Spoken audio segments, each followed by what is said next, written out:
Hello friends, બહુ time પછી આપણે ફરી સ્ટાર્ટ કરી રહ્યા છે. બીકોમ સેમિસ્ટર 1ની અંદર ફાઇનાન્શિયલ અકાઉન્ટન્સીમાં એક ચેપ્ટર આવે છે, સેકન્ડ નંબરનું છે સ્થાપના પહેલાંનો કે નોંધણી પહેલાંનો નફો. એટલે આ દાખલાની અંદર કેવું હોય છે કે કોઈ પણ ધંધો શરૂ હોય તે ધંધો કંપની ખરીદી લે પછી એ ધંધાને જ્યાં સુધી સ્થાપનાનું પ્રમાણપત્ર ના મળે ત્યાં સુધી એ ધંધો સ્ટાર્ટ કરી શકે નહીં. એટલે આની અંદર ખાલી ને ખાલી એટલું શોધવાનું હોય છે કે નોંધણી પહેલાં કેટલો નફો થયો અને નોંધણી પછી કેટલો નફો થયો. બરાબર. હવે કેટલાક ખર્ચા એવા હોય છે કે જેને આપણે નોંધણી પહેલાં લેવાના હોય, કેટલાક ખર્ચા એવા હોય કે નોંધણી પછી લેવાના હોય. એ જ રીતે આવકો પણ હોય કે નોંધણી પહેલાંની હોય અને નોંધણી પછીની હોય. હવે દરેક વસ્તુને કોઈકને કોઈક આધારથી દરેક ખર્ચા અને દરેકને આવકને છે ને કોઈને કોઈ પ્રમાણથી આપણે શું કરવાના હોય છે, સરખાવાના મીન્સ કે એનું પ્રમાણ કાઢવાનું હોય છે. હવે પ્રમાણ પણ કેવી રીતે કાઢવાનું હોય છે એ આપણે જોઈએ, પણ એના પહેલાં આપણે આ સમજી લઈએ કે ખરીદીની તારીખ જે આપણને આપી હોય ત્યાંથી એની સ્થાપનાની તારીખ, એને શું કહેવાય, નોંધણી પહેલાંનો નફો. અને સ્થાપના પછીની તારીખથી લઈ અને આપણને જે પણ દિવસનું આપણને સ્ટેટમેન્ટ આપ્યું હોય એ જે લાસ્ટ ડેટ હોય એ લાસ્ટ ડેટ આપણી શું કહેવાય, ત્યારથી લઈને એટલે ઇન શોર્ટ, ધારો કે આપણને ખરીદીની તારીખ આપણને એવું આપી છે કે 1/1/2022 આપણે ધંધો ખરીદ્યો અને 1/4/2022 આપણને સ્થાપનાનું પ્રમાણપત્ર મળે છે. બરાબર. અને આપણને બધી માહિતીને ખર્ચાઓ આપ્યા છે કે 31/3/2023 સુધીના આપણને ખર્ચાઓ આપેલા છે. એટલે બેઝિકલી શું થયું, આને આપણે શું કર્યું છે, શરૂ કરવાનું ધંધો શરૂ કર્યો કે કાં તો ધંધો ખરીદ્યો છે, ખરીદી લીધો છે ધંધો. આ તારીખે આપણને શું મળે છે, સ્થાપનાનું પ્રમાણપત્ર મળે છે. એટલે એ દિવસે ધંધાની સ્થાપના થાય છે. એટલે બેઝિકલી શું થયું કે જાન્યુઆરીથી લઈને એપ્રિલ, એટલે વચ્ચે કેટલા મહિના થયા, જાન્યુઆરી, ફેબ્રુઆરી અને માર્ચ, એટલે ટોટલ 3 મહિના. આ દિવસે તો ધંધાની સ્થાપના થઈ ગઈ. એટલે આ જે સમય છે એ કેવો કહેવાશે, સ્થાપના કે નોંધણી પહેલાંનો. બરાબર. અને આ તારીખે 1/4 આપણે સ્થાપના થઈ ગઈ.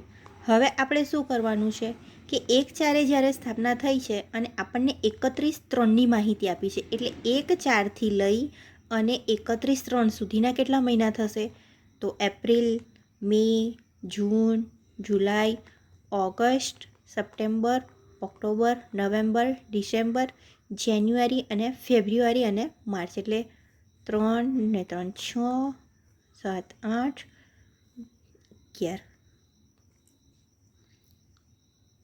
કેટલા મહિના થશે, just a minute, April, May, June, July, August, September, October, November, December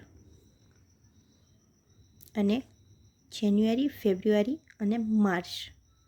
total કેટલા મહિના થશે, ટોટલ 11 મહિના થશે. પણ એકચ્યુઅલી એવું ના હોય, અહીંયા 1/4 ઓકે, એટલે ટોટલ 11 મહિના થાય. બાય ચાન્સ ચાલો આપણને કદાચ 31/3 તારીખ નથી આપી અને 31/12 તારીખ આપી છે, તો 1/4થી 1/12નો 31/12નો સમય કેટલો થશે, તો કે ચોથો, પાંચમો, છઠ્ઠો, સાતમો, આઠમો, નવમો, 10મો, 11મો અને 12મો. ટોટલ કેટલા મહિના થશે, 9 મહિના. એટલે જનરલી આપણને લાસ્ટ આટલી બધું લોંગ નથી આપ્યું હોય આ રીતે 31/12 સુધીની માહિતી, કે 1/1થી લઈને 31/12 સુધીની, કે 1/4થી લઈને 31/12 સુધીની. બેઝિકલી આપણા દાખલાઓમાં એટલી માહિતી આપેલી હોય છે. હવે આ જે દાખલા છે એને ગણવાની રીત શું હોય છે, આપણને બધા આવકો અને બધા ખર્ચા આપેલા હશે, એને આપણે છે ને ડિસ્ટ્રીબ્યુટ કરવા પડે. કયા પ્રમાણમાં, કે અમુક ખર્ચા એવા હોય કે જેને સમયના પ્રમાણમાં ફાળવા પડે અને અમુક ખર્ચા એવા હોય કે એને વેચાણના પ્રમાણમાં ફાળવવા પડે. એટલે આમાં કેવું હોય કે સમયનું પ્રમાણ એટલે શું, કે આ અહીંયા આપણે જે જોયું ને અહીંયા ઉપર આપણે કે નોંધણી પહેલાંનો સમય કેટલો છે અને નોંધણી પછીનો કેટલો છે, કે નોંધણી પહેલાંના 3 મહિના છે અને નોંધણી પછીના 9 મહિના. એટલે બેઝિકલી આનું પ્રમાણ કેટલું, સમયનું પ્રમાણ થયું 3/9, કાં તો પછી 1/3. બંને સિમિલર છે વસ્તુ, બેઝિક જ છે રેશિયોનું. એવી જ રીતે આની અંદર આપણને એવું આપ્યું હોય કે નોંધણી પહેલાંનું વેચાણ 8,000 છે અને નોંધણી પછીનું વેચાણ 16,000 છે, તો આ બેનું પ્રમાણ કેટલું થાય? 1:2. એટલે બેઝિકલી આપણે નોંધણી પહેલાં અને નોંધણી પછી આ બેનો વચ્ચેનો જે હોય એને વેચાણ અને સમયના પ્રમાણમાં આનો રેશિયો કાઢવાનો.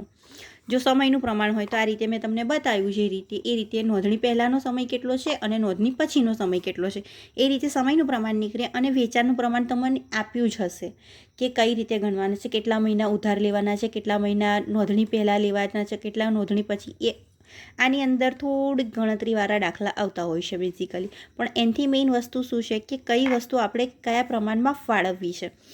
હવે જો સમયના પ્રમાણમાં એવી વસ્તુ ફાળવાય કે જે વસ્તુ આપણે એનું જે બી ચૂકવણી કે આવક જે છે એને સમયના પ્રમાણમાં આપણને મળતી હોય. જાણે કે ભાડું અને વેરા, ભાડું છે, વેરા છે, વીમા પ્રીમિયમ છે, કર્મચારીનો પગાર છે, ભથ્થા છે, ઘસારો તો યંત્રની ઘસારાનું બી આપણે સમય લઈએ છીએ, 9 મહિનાનો ઘસારો, 3 મહિનાનો ઘસારો, 5 મહિનાનો. એટલે બેઝિકલી આપણે શું સમયના પ્રમાણમાં ફાળવીએ છીએ. એવી જ રીતે છે સામાન્ય ખર્ચા થયેલા જે છે એ સામાન્ય ખર્ચા છે તે પણ સમયના પ્રમાણમાં ફળવાશે. સ્ટેશનરી છપામણી છે, વ્યાજ છે, બેંકનું વ્યાજ છે, તાર ટપાલ છે, પરચુરણ ખર્ચા છે. એવી જ રીતે મળેલું ભાડું છે, ભાડું પણ સમયના પ્રમાણમાં હોય. એટલે આ બધા જે ખર્ચા છે એ કેવા છે? સમયના પ્રમાણમાં ફળવાય છે. ત્યાર પછી કેટલાક ખર્ચા એવા હોય છે કે જેને વેચાણના પ્રમાણમાં ગણવા પડે. જાણે કે ઉધાર વેચાણ આપ્યું છે એની પર તમને વટાવ આપ્યો હોય કે કમિશન આપ્યું હોય, બરાબર? તો વટાવ અને કમિશન હોય તો એને આપણે શું કરવું પડે? કાં તો આપણને જો રોકડ વેચાણને પ્રમાણે કીધું હોય તો એ પ્રમાણે ગણવાનું, કાં તો પછી કુલ વેચાણ આપ્યું હોય એના પ્રમાણે કરવાનું. પછી છે શોરૂમનો ખર્ચ. શોરૂમનો ખર્ચ એટલે શું? કે કોઈ પણ વસ્તુનું શોરૂમનો ખર્ચ ક્યારે કરવો પડે? જ્યારે આપણે વેચાણ વધારવું હોય ત્યારે. અને વેચાણ જ્યારે વેચાણથી રિલેટેડ કોઈ બી વસ્તુ આવીને એનો મતલબ એવો થયો કે આપણે એને વેચાણના પ્રમાણમાં ફાળવવાનું છે. એવી જ રીતે છે વેચાણ પર કમિશન, સેલ્સમેનનો પગાર, સેલ્સમેનનું મુસાફરી ખર્ચ હોય, જાવક માલગાળા ભાડું. જાવક માલગાળા ભાડું એટલે શું? વેચાણ માટે યુઝ થતું હોય. પછી છે વેચાણના ખર્ચા છે, ડિલિવરી વાનનો ખર્ચ હોય, એનો નિભાવ ખર્ચ હોય, સેલ્સમેનના પગાર આપેલા હોય, ભથ્થા આપેલા હોય, જાહેરાત ખર્ચ હોય. તો આ બધા જે ખર્ચા છે એ શું કરવું પડે? આપણે વેચાણના પ્રમાણમાં ફાળવવા પડે. હવે એ સિવાય કેટલાક આપણને આપેલા હોય છે કે જેની પર આપણે અમુક વસ્તુ ધ્યાન રાખવી પડે. જેમ કે કાચો નફો, કુલ કાચો નફો આપણને આપ્યો છે, બરાબર? તો કાચો નફો છે બેઝિકલી વેચાણના ઉપર ડિપેન્ડ છે. વેચાણ વધે તો વધે ને ઘટે તો ઘટે. એટલે વેચાણ ઉપર છે એટલે કુલ વેચાણ ઉપર આપણે વેચાણના પ્રમાણમાં કાચો નફો ફાળવીશું. એ જ રીતે છે મિલકત વેચાણનો નફો કે ખોટ. તો એની અંદર આપણે જોવું પડે કે મિલકત વેચાણ જો સ્થાપના પહેલાં કે નોંધણી પહેલાં થઈ હોય તો નોંધણી પહેલાં લેવાની, અને નોંધણી પછી જો એનું શું કહેવાય, નોંધણી પછી એને વેચાણ કર્યું હોય તો એની જે આવક કે નફો કે ખોટ હોય તો એને એ પછી લેવાની. બેઝિક વસ્તુ છે. જો પહેલાં તમે ખરીદ્યું છે તો એને પહેલાં લો અને પછી નફો કે ખોટ થઈ છે તો પછીના પ્રમાણમાં લો. એ જ રીતે ખરીદ કિંમત આપી હોય અને એની પરનું વ્યાજ આપ્યું હોય તો એના માટે અલગ પ્રમાણ શોધવાનું આવે છે. જ્યારે એનો દાખલો આવશે ત્યારે હું તમને ડિટેલ સમજાવી દઈશ, બરાબર છે? ત્યાર પછી છે રોકાણોનું વ્યાજ. તો રોકાણોનું વ્યાજ બેઝિકલી સમયના પ્રમાણમાં લેવાય. પણ જો કદાચ આપણને બીજી રીતે કીધું હોય કે ભાઈ સ્થાપના પછીના રોકાણો છે તો તમારે શું કરવું પડે? સ્થાપના પછી લેવું પડે. અને જો પહેલાંનું કીધું હોય તો પહેલાં લેવાનું. એવી જ રીતે છે મળેલ વટાવ. મળેલો વટાવ છે એ આપણે શાના પર મળે છે? ખરીદી પર મળે છે. કાં તો રોકડ ખરીદી પર મળે, કાં તો કુલ ખરીદી આપી હોય તો એના પર ગણતરી કરવાની. એવી જ રીતે છે ઘાલખાત. ઘાલખાત છે એ બેઝિકલી ઉધાર વેચાણના આધારે થતી હોય. જો ઉધાર વેચાણ નથી આપ્યું તો આપણે કુલ વેચાણના પ્રમાણમાં લઈ લેવાની, અને એની પર જો કોઈ હવાલો આપેલો હોય તો એને પણ આપણે ધ્યાનમાં લેવાનો રહે. પછી છે કે કોઈ પક્ષને દાન કરેલું છે, કોઈ પણ રીતે દાન કર્યું છે તો એનો ખર્ચો ક્યારે લેવાનો? કે નોંધણી પહેલાં કર્યો હોય તો નોંધણી પહેલાં લેવાનું, અને પછી કર્યો હોય તો પછી લેવાનું. જો કદાચ કોઈ જ માહિતી આપણને નથી આપી તો આપણે શું કરવું પડે? એને સમયના પ્રમાણમાં ફાળવી દેવાનું. એવી જ રીતે છે ઓડિટ ફી. તો ઓડિટ ફી છે એને કાં તો સમયના પ્રમાણમાં ફાળવવી પડે, કાં તો પછી નોંધણી પછીના પ્રમાણમાં ફાળવવી પડે.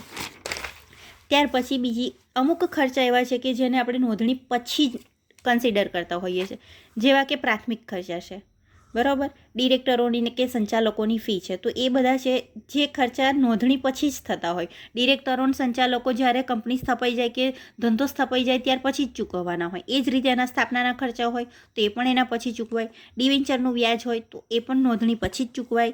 અને ગાલખાત અનામત હોય તો એ પણ નોંધણી પછી ચૂકવાય. આના સિવાય લગભગ કોઈ બીજી વસ્તુ તમને ખર્ચા કે કશું આપવામાં આવતું નથી. આ દાખલામાં ઇઝી છે.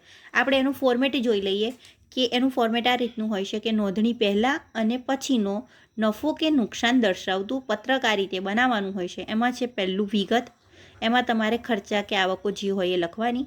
પછી છે ફાળવણીનો આધાર, કે સમયના પ્રમાણમાં છે, વેચાણના પ્રમાણમાં છે, કે નોંધણી પછી છે કે નોંધણી પહેલાં છે, એવું ડિટેલમાં લખવું પડે અહીં આગળ. પછી છે નોંધણી પહેલાં અને નોંધણી પછી. હવે નોંધણી પહેલાં આ એક આખું ફોર્મેટ છે, એની અંદર ખર્ચા અને આવક બંને બાજુ હોય.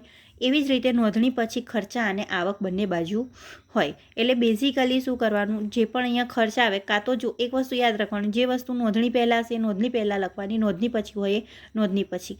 જો ખર્ચા હોય તો ખર્ચાના કોલમમાં બંને બાજુ આવશે, અને આવક હશે તો એ આવકની બંને બાજુના અહીંયા અને અહીંયા આવક બાજુના કોલમમાં આવશે. અને એનું શું કરવાનું, ટોટલ આવકોનું ટોટલ કરવાનું અને જાવકોનું ટોટલ કરવાનું, અને એનો જે બાકી નીકળે એ બાકીને આપણે કાચો નફો કે નોંધણી પહેલાંનો નફો કે નોંધણી પછીનો નફો આપણે અહીંયા આગળ શોધી શકીએ. જો અહીંયા આપણને જે ફિગર મળે એ નોંધણી પહેલાંની કહેવાય, અને અહીંયા પછી જે ફિગર બાકી મળે એને આપણે શું કહીએ, નોંધણી પછીનો નફો કે નુકસાન. તો આ એનું બેઝિક ફોર્મેટ છે, અને નેક્સ્ટ આપણે એના દાખલા લઈશું.